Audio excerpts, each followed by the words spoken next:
It's impossible to fit a man like Owen Cooper into a single category.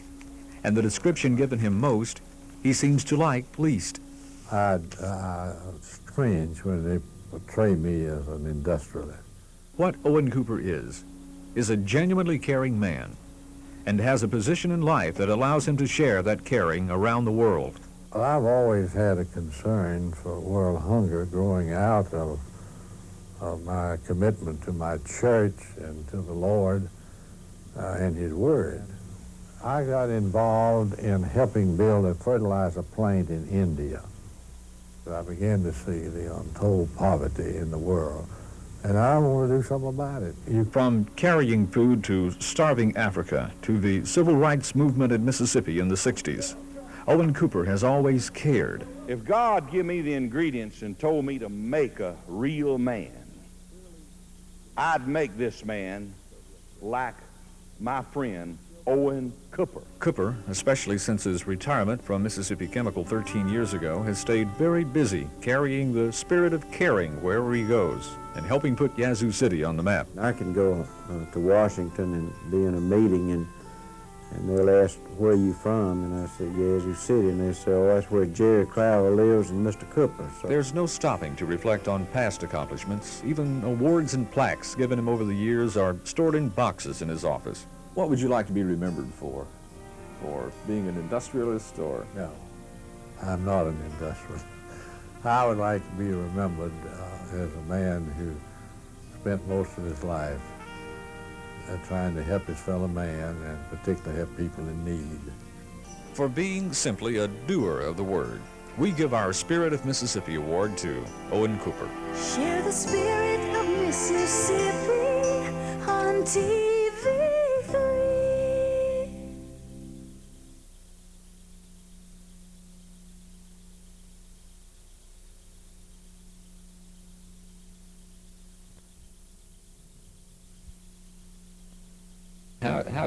How did it all start? What was the need behind it, and how did you go about it?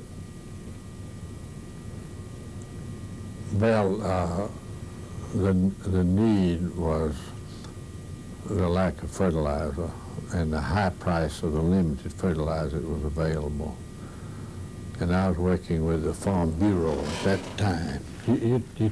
Are we on? Yeah, go ahead. It's fine. Are we on camera? Mm-hmm. Yes, sir. Oh, I didn't know that. I thought you.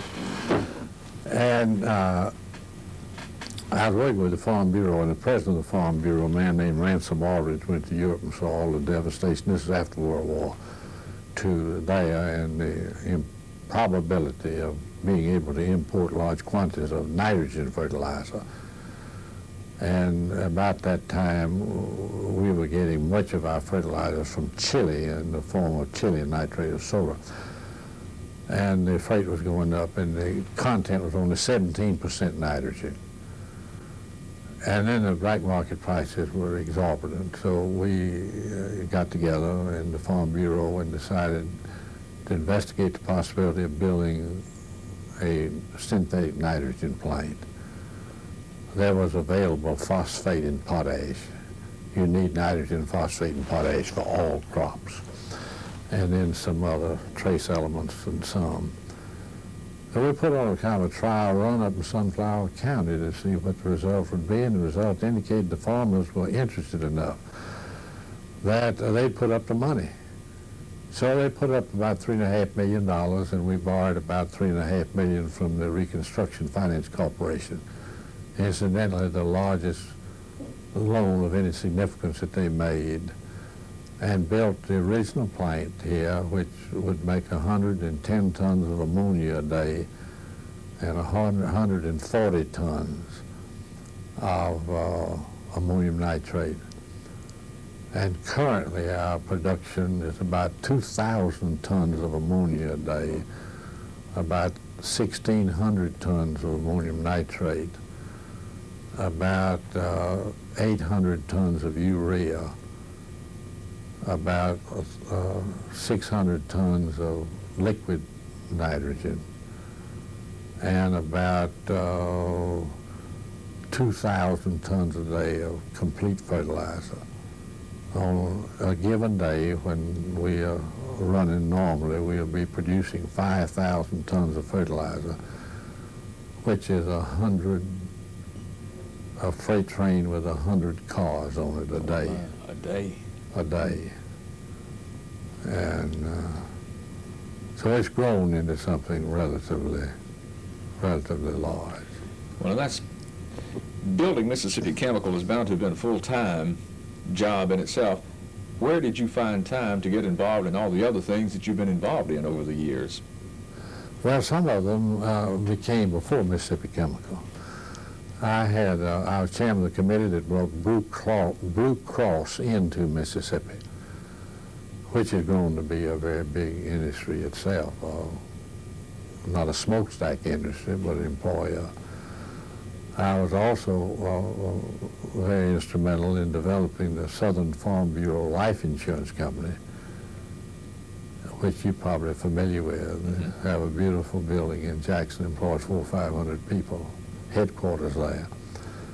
And the fact that it's located in Mississippi indicated that, which was the poorest of all the states involved in it, indicated that the decision-making was fairly well in Mississippi. And also the Southern Farm Bureau Casualty Insurance Company I was involved in. Oh, okay, you were talking about Southern Farm Bureau. Well, of course we had developed some experience and some contacts. Mm-hmm. And then we were able to do what we said we were going to do, so we established some credibility. So when the time came to project the program of Mississippi Chemical, we had a reasonable degree of acceptability, credibility in the state, and we launched that program out.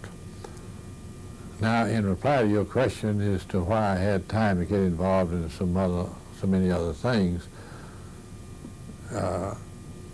I was a graduate in agriculture. I knew nothing about business. I had to take a course in chemistry. I took it, and I did real well in it because I was afraid I was going to fail it, and I studied very hard. So I knew nothing about chemicals. I knew nothing about research. I knew very little about sales. And so I knew nothing about operating a major facility. So when we organized, we had 5 key men to start with. One to produce it, one in engineering, one in sales, one in accounting, and one in research. Now, I thought the important thing was get good men for those places and let them do what they knew how to do better than I knew how to do it. So I'd have to let them alone. And I soon found out if I stayed in my office 8 hours a day trying to work only on Mississippi Chemical business, I'd find myself getting into each of these men's areas rather than letting them report to me, and then we would work out any problems or plans. So I could do that in 4 hours a day. And I felt like Mississippi Chemical would be better off if I put the other 4 hours a day on something else. And I think that was true. Now, had I been trained in one of these disciplines, then I might have made a constructive contribution. But if they were planting a vegetable garden here, I could tell them how to do it. But if they were building a urea plant, I've had no contribution to make whatsoever. And therefore, I became involved in all during the period of time in many activities, and have even increased them since I retired 13 years ago. And incidentally, when I retired, they said they'd give me an office and a secretary, and I accepted. And everybody was afraid that I wouldn't turn loose. But I had made up my mind I would turn loose, and I did turn loose. And now I don't create a problem with the present management. We've got good management. I let them alone. I sit on the board, But if they want to talk to me about anything, they come down here or either ask me to come up to the office. I do not get involved in any details with the management of the company. But it took me 2 or 3 years to prove to them that I would not do that. And the last year, the first year of my retirement, I was president of the Southern Baptist Convention and was gone most all the time, because during the 2 years I was president, we visited a Southern Baptist church in every state in the Union, on every continent, and in about 30 foreign countries. So we were gone most all the time. Did you ever have any political ambitions, aspirations? Yes, I did. When I was a boy, I used to say someday I was going to be governor of Mississippi. And my daddy encouraged me in it. But the time was never appropriate. Let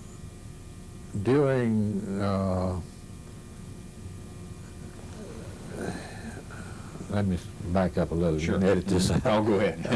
That's the beauty of editors. Yeah. It was in probably 20 or 25 years ago that they launched a Head Start program in Mississippi. And it got off to a terrible start. And in order to salvage the program, they said we've got to have a new start. And they asked me to serve on a committee, a board of directors with 5 blacks and 5 whites, and asked me to serve as chairman of the board. And I made a rather serious decision, because I knew if I got on that board, I'd never be elected, could be elected to a public office in Mississippi until the attitude of the people in Mississippi changed. Now, it has changed now. But during the years when I might have been serious considering running for governor, the attitude hadn't changed.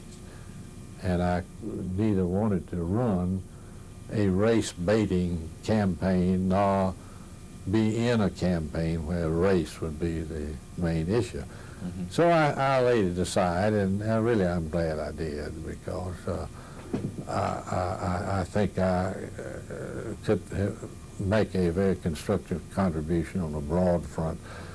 And there's few things deader in Mississippi than an ex-governor. Maybe we can resurrect some of them now, but yes, that's true. How about the campaign that one thing you're involved in here recently, the campaign to get food to Africa? How did that work out? Well, I've always had a concern for world hunger growing out of my commitment to my church and to the Lord and His Word. And He has about as much to say in the New Testament about meeting human needs as He does in saving souls.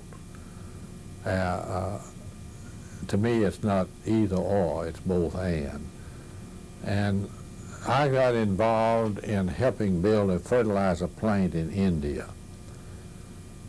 We made contacts in India, and along with some other cooperatives, we donated $1 million. And we were one of those relatively small cooperatives in the United States, but we gave $300,000 of that $1 million. And we went to India and told the government that if they would build a cooperative fertilizer plant over there that would ultimately be owned by the Indian farmers, that we would provide $1 million to provide the technical services in order to plan, to construct, to start up, and give general supervision to the plant until it was operated.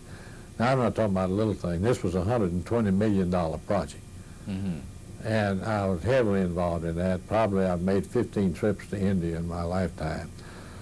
And I began to see the poverty in India, and later trips to Africa and even South America and other places. I began to see the untold poverty in the world.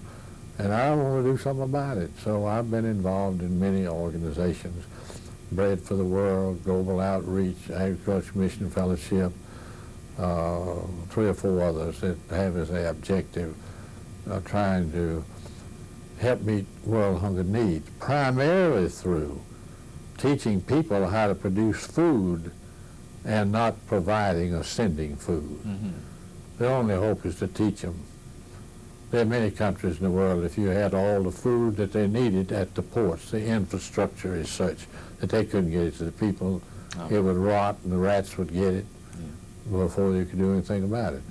And that's been my major emphasis. However, last year there was an emergency arose in Ethiopia where there were some unusual circumstances. And we got a small group together here in Yazoo City and said we're going to try to raise some money. On this particular project, you could fly in 18 tons of grain, which would cost $6,000. And we set as our goal $12,000, where we would get 2 plane loads.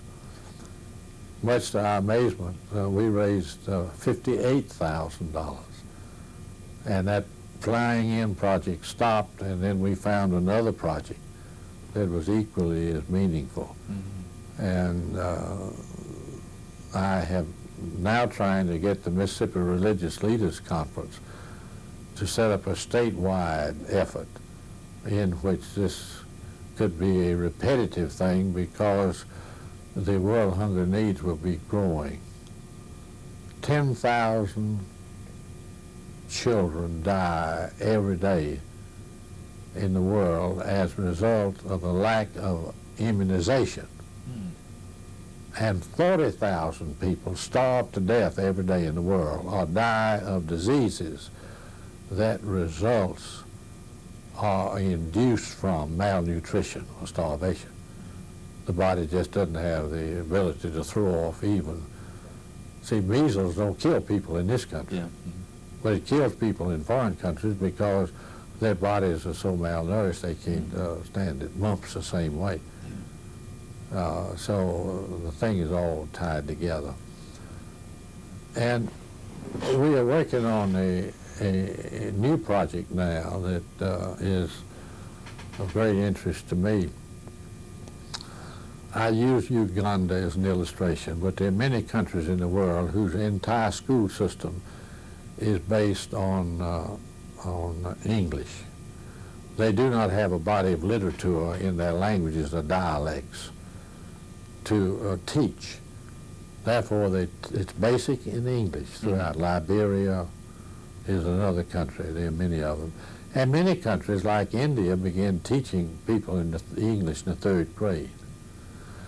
I was talking to an ambassador from Uganda. He says there are 4 million children in Uganda in school. I said, how many of them have all of the books, textbooks, for every course they've taken? He said, none. I said, you didn't hear me right. He said, I heard you right, there's not a single one. He says, the typical situation is 30 kids without a pencil or a piece of paper, 1 textbook in the hands of the teacher. Well, in Mississippi and in other countries alone, where we have free school books and we take them up, there are millions of used but usable books that could be collected and sent over there to meet the educational needs of these countries. And it's a tremendous thing. It would, we envision 5 million books a year. Take about 50 cents a piece to get them over there, so we're talking about $2.5 million. What you're talking about, an educational system. An educational system without textbooks is a farce. And we burn them, or bury them, or shred them in this country. And I don't know what you call a sin, but I say that's a sin. When we destroy something as valuable as a textbook, and there are areas in the world that are begging and pleading for them and can't get them. So that keeps me busy a little while. That's my big dream now. I see. What would you like to be remembered for? For being an industrialist, or? No. It's strange when they portray me as an industrialist. I'm not an industrialist. I would like to be remembered as a man who spent most of his life trying to help his fellow man, and particularly help people in need. I own Mississippi Chemical is a cooperative. You own as much of it as I do. There was a time when I got some benefits for some stock ownership, but the laws changed. Can't do that anymore. I can't do that. This company, since its beginning, see, we sell fertilizer at the market price. If we make any money, we send it back to the farmers that built it, put up the money. We have sent back over $1/2 billion to the stockholders of this company. Now, if I'd owned 10% of this company, that meant I would have gotten $50 million. Well, I haven't, and that hadn't been my objective. My objective in life has not been making money. I'm comfortable. We live very comfortable. That's all I wanted. That's all I have. So I would like to be remembered as a servant of my fellow man and a man who did it in the name of God. Have you been, I know you've been successful with that. Have you been as successful as had you been in another position other than where you were at this point in this time, could you have done more? Or do you think that maybe staying out of politics allowed you to be able to do more of what you really wanted to be doing? I can't think of any other position I could have been in where I could faithfully discharge my duties half-time and probably be a hindrance if I gave more than half-time. And it would have afforded me the opportunity of spending half-time in doing other things. So politics, other industrial jobs, I started out as a teacher, or teaching, or nothing would have afforded that. And I happen to be one who believes that that was just part of the Lord's plan for my life, that He worked it out that way. So I do not think if what I have done has been